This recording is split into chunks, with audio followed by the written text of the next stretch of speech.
ഇത് അമേരിക്ക എത്രയും പെട്ടെന്ന് ഈ യുദ്ധത്തിൽ നിന്ന് പുറത്തിറങ്ങാനാണ് ഉള്ളിൽ ആഗ്രഹിക്കുന്നത്. കാരണം അദ്ദേഹത്തിന്റെ അമേരിക്കൻ പ്രസിഡന്റ് ഡൊണാൾഡ് ട്രംപ് അദ്ദേഹത്തിന്റെ സഹപ്രവർത്തകരോട് നടത്തിയ സംസാരത്തില് ഇത് ഈ ഹോർമൂസ് കടലിടുക്ക് തുറക്കുന്നത് വരെ പോലും അതല്ല പ്രയോറിറ്റി എന്നും അത്തരം കാത്തിരിക്കേണ്ട, ഏറ്റവും പെട്ടെന്ന് യുദ്ധം അവസാനിപ്പിക്കണമെന്നുമാണ് അദ്ദേഹം അവിടെ പറഞ്ഞിരിക്കുന്നത്. അതൊരു വലിയ പ്രതീക്ഷയാണ്. അത് അദ്ദേഹം ഒരു പ്രശ്നം എന്താണെന്ന് ചോദിച്ചാൽ ട്രംപ് ഇന്ന് പറയുന്നതല്ല നാളെ പറയും.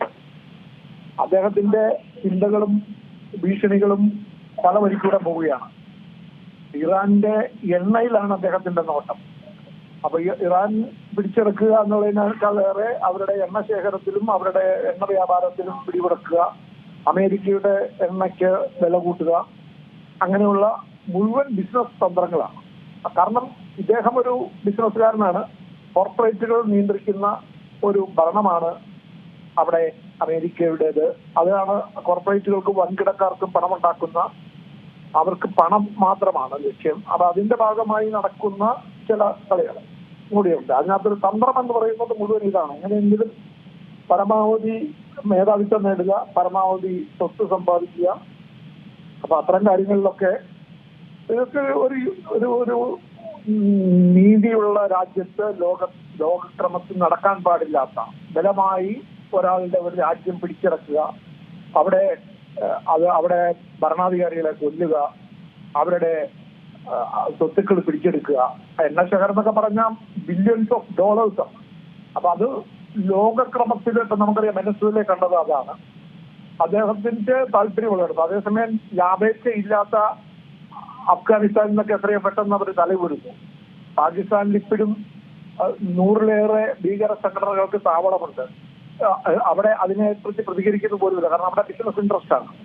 പാകിസ്ഥാൻ പ്രധാനമന്ത്രി അവിടെ അമേരിക്കയുടെ ഈ ട്രംപിന്റെ മകനുമായി ബിസിനസ് ഡീലുകൾക്ക് തയ്യാറാവുന്നു.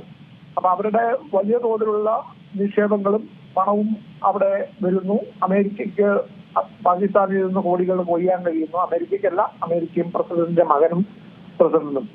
അപ്പൊ ഈ നിലയിലുള്ള നടപടികളാണ് രാജ്യത്ത് നടക്കുന്നത്. ഇതൊന്നും ലോകത്തിന് നല്ലതല്ല. ലോകത്തെ ക്രമത്തെ ആകെ നമുക്കറിയാം, ഡോളറിന്റെ എതിരെ രൂപയുടെ വില തകർച്ച നമുക്ക് ചിന്തിക്കാൻ പോലും കഴിയാത്ത നിലയിലേക്ക് തകർന്നു. 95 രൂപ കടന്നായിരുന്നു ഇന്നലെ. ലാസ്റ്റ് 94 രൂപ 80 പൈസയ്ക്കും 85 പൈസയ്ക്കും ഒക്കെയാണ് അവസാനിച്ചത്. ഓഹരി വിപണികളിൽ ഇടിഞ്ഞിരിക്കുന്നു. എല്ലാ തരത്തിലും ഇവിടെ നമുക്കറിയാവുന്നതുപോലെ ഇനി എണ്ണശേഖരം പോലും ഒരാഴ്ചത്തേക്ക് പോലും ഉള്ള എണ്ണശേഖരം ഇന്ത്യയിലില്ല. അപ്പോ അങ്ങനെയുള്ള പ്രശ്നങ്ങളെല്ലാം നടക്കുന്നു. LPGക്ക് ക്ഷാമം നേരിടുന്നു. വലിയ തോതിലുള്ള പ്രതിസന്ധിയിലേക്കാണ് ഉണ്ടായിരിക്കുന്നത്. അതിനിടയിലാണ് ദുബായിലെ വലിയ ഓയിൽ ടാങ്കറിലേക്ക് ഇറാന്റെ ആക്രമണം വരുന്നത്. കുവൈറ്റില് ആക്രമണത്തിൽ ഇന്ത്യക്കാരൻ മരിക്കുന്നത്. അപ്പോ ഇറാൻ എയർപോർട്ടിൽ വരെ അമേരിക്കയുടെ ആക്രമണം നടക്കുന്നു. അപ്പോ അമേരിക്കയുടെ ഇറാൻ ബാറിന് വേണ്ടിയുള്ള സ്പെയിൻ ഏതായത് അടച്ചിട്ടുണ്ട്.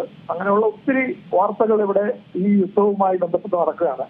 ഇതെല്ലാം വാർ ക്രൈംസിൽ പെടുന്ന കാര്യങ്ങളാണ് ഇപ്പോൾ നടന്നുകൊണ്ടിരിക്കുന്നത്. അപ്പോ ഡൽഹിയിലേക്ക് പോരേണ്ട ഇറാനിൽ നിന്നും മഷാദ് എയർപോർട്ടിൽ നിന്നും ഡൽഹിയിലേക്ക് പോകാനിരുന്ന ഒരു വിമാനത്തെ വരെ അമേരിക്ക ആക്രമിച്ചതായ റിപ്പോർട്ടുകളുണ്ട്. ഏതായാലും വിമാനത്തിൽ ആളുകൾ കയറുന്നതിന് മുമ്പാണ് സംഭവം. അപ്പോ ഇതെല്ലാം ഇപ്പൊ നമുക്കറിയാവുന്നതുപോലെ തന്നെ അമേരിക്ക വലിയ വീരവാദം മുഴക്കിയ പോലെ ഇറാന്റെ കൈവശം വലിയ തോതിലുള്ള ആണവായുധങ്ങളൊന്നും ഇല്ല എന്ന് വേണം ഇതുവരെയുള്ള കാര്യങ്ങൾ മനസ്സിലാക്കാനായിട്ട്. എന്തായാലും ഈ പശ്ചിമേഷ്യയിലെ പ്രതിസന്ധി ഇതിനൊക്കെ വലിയ തോതിലുള്ള പ്രശ്നങ്ങൾ ഉണ്ടായിട്ടുണ്ട്. അപ്പൊ ദുബായ് എയർപോർട്ടിൽ നമ്മൾ പറഞ്ഞ കുവൈറ്റിന്റെ ഓയിൽ ടാങ്കറിന്റെ നേരെയും അത് വലിയ തോതിലുള്ള ആക്രമണം ഉണ്ടായി. അവിടെ 3 അമേരിക്കൻ സൈനികർ കൊല്ലപ്പെട്ടിട്ടുണ്ട് ഇന്നലെ. ഇതെല്ലാം വലിയ പ്രശ്നങ്ങളാണ് ലോകത്താകെ സൃഷ്ടിക്കുന്നത്. പരിഹാരമല്ല, യുദ്ധം ഒന്നിനും പരിഹാരമല്ല. കൂടുതൽ മരിക്കുന്നവരുടെയും നശിക്കപ്പെടുന്നവരുടെയും ഒരു മര്യാദയില്ലാതെ കൊലപാതകം നടത്തുന്നതിന് യുദ്ധം ഒന്ന് പേരിടുന്നതും എന്ന് മാത്രമേ ഉള്ളൂ.